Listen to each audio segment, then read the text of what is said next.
Hi, I'm Chef Keith Snow. Welcome to my kitchen. I want to show you how to make these espresso pâtes du crème. Essentially, it's a little French-inspired dessert served in a ramekin, and it's intensely flavored, high-quality chocolate with some cream, and it's a beautiful thing to serve. It's not very filling. It's a small serving, and people generally love it. Let's get right into it. There's a little technique in here. The first step, we're going to take our heavy cream, and I always use organic cream and milk, just so you know. So we're going to pour this heavy cream into this little saucepan, making sure I get all of it. Set that aside. And then we have some whole milk as well. And then here is espresso powder, and this is what they call instant espresso powder. You can buy it in the coffee section of most stores. If you don't have that, you can certainly use a dark ground coffee. Make sure it's finely ground on the espresso setting. So we're going to dump that in there. And now I'm going to take this over onto my burner and bring it just up to the scald, just below the boil. So let me do that. Let's pay attention to some of our other ingredients. We have 6 egg yolks here. In those egg yolks is going to go 2 tablespoons of regular ultra fine or super fine sugar. We'll dump that right in. And you've seen me do this before. We're going to whisk these two together, and you'll see it's very yellow now. After I whisk it properly and incorporate air, it will become a lighter yellow or a paler yellow. And that's an important step. It helps melt the sugar, but it also lightens up the egg yolks and brings some air into them. And that 2 tablespoons of sugar is the only sugar that I'm going to add in this recipe. The rest of the sweetness will come from the chocolate, and we'll talk about that in a minute. Okay, that's paled up a bit. We'll set that aside. Now we're going to take another work bowl here, and in it is going to go our chocolate. And it's important to buy the right chocolate here. You can buy chocolate in the supermarket. I'm not going to mention the name brands, but you need to buy good chocolate. That's what I'm getting at. Buy good chocolate. This is a great organic chocolate here, and it is a 72%. They call it a baking chocolate. It's a very high quality chocolate. It's not bittersweet. It's just semi-sweet, so it does have a little sweetness to it, but still not, it's not really eating chocolate. So we're going to take it out of the package, and we're going to break it up. And this is organic chocolate, by the way. You don't have to use organic chocolate, but I like to whenever I can. So we're going to break it up into these little squares. And this is going to help it melt, because in a few minutes, when that comes to a boil, we're going to dump it over that, and then we're going to have, what they call ganache. And ganache is some pretty great stuff. Okay, our chocolate is now in little pieces like that. Got one little bit here that I need to make up the exact weight that the recipe calls for. Get that in there. Okay, now that we have our chocolate in here, let me grab our cream, which is just to the boil. And one thing to note is be very careful when you have cream on the stove. I really shouldn't turn my back on it, because if that boils over, it can catch fire, which is not a good thing for your party. So let me grab it.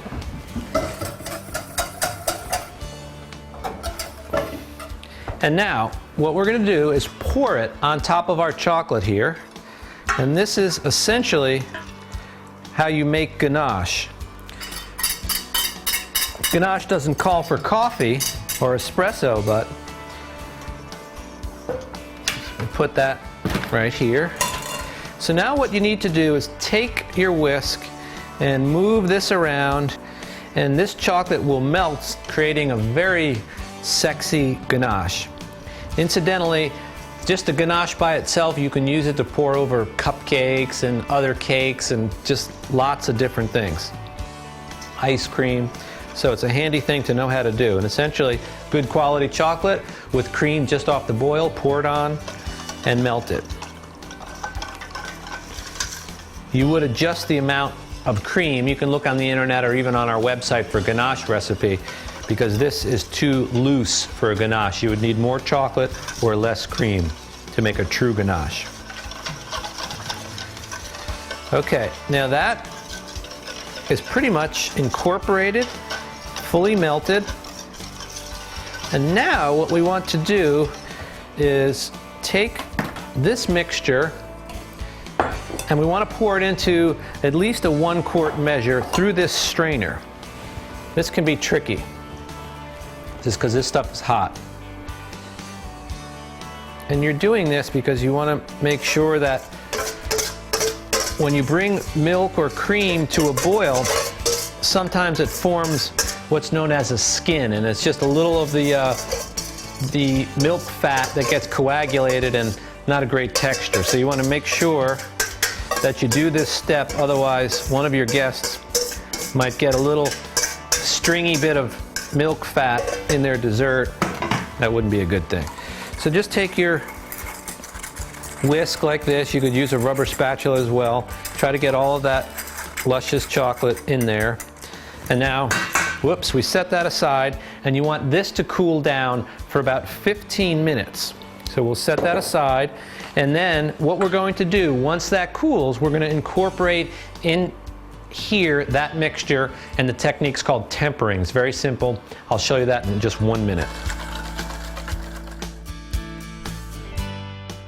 Okay, I've cleaned up a bit and I've allowed our chocolate to come down closer to room temperature. The reason you want to do that incidentally is so when we temper, you don't curdle those eggs or make scrambled eggs, because this stuff was very close to the boil and it has a pretty thick consistency, and things that are thick hold heat. So if you would have tried to pour that in there right away, even the best pastry chef may have made scrambled eggs. Now it's come down closer to room temperature, so we are going to temper it into our egg yolks. Very easy process. We'll start by pouring a little in, mixing it around, and now the egg yolks are pretty much the same temperature as the rest of the chocolate. So we'll put a little more of that in there. We just want to fully incorporate these 2 ingredients. And now I'm going to dump that right back in here.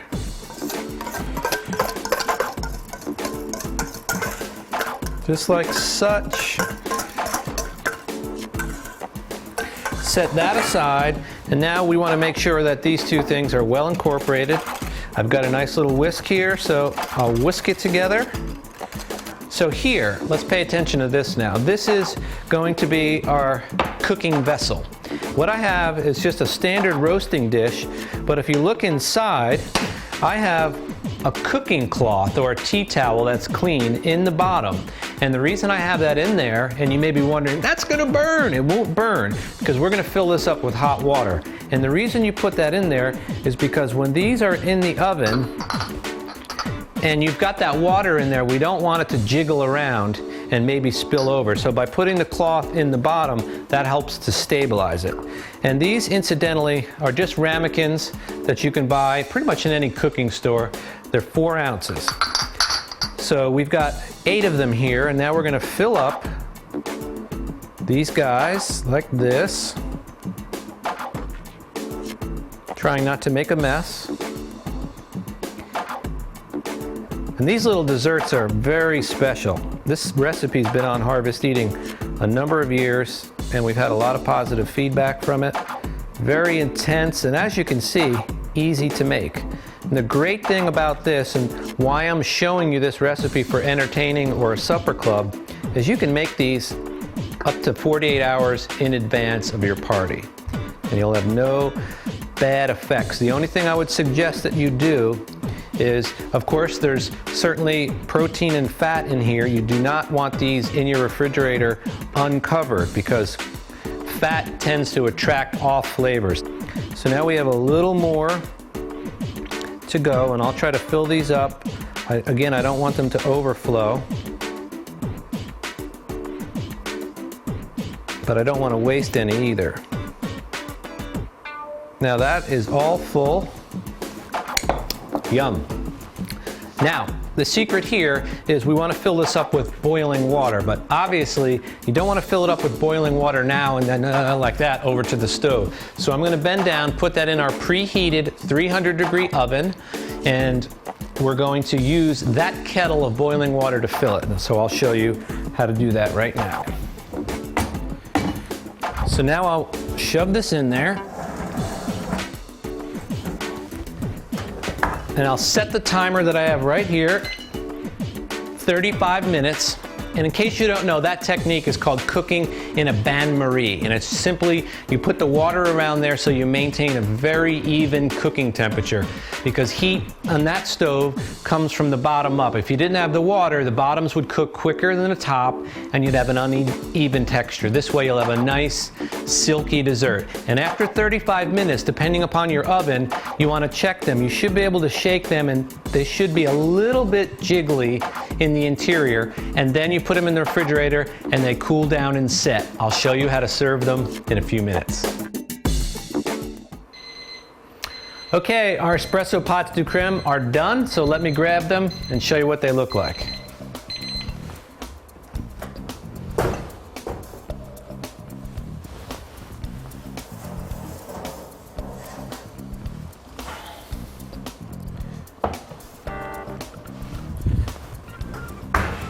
Okay, so those have set up nicely, and I'm gonna have my camera too get real close, and when I jiggle these guys, you're gonna see that they still shimmer a bit. And if you touch them, you can see that they're still a little soft, and that's exactly what you want.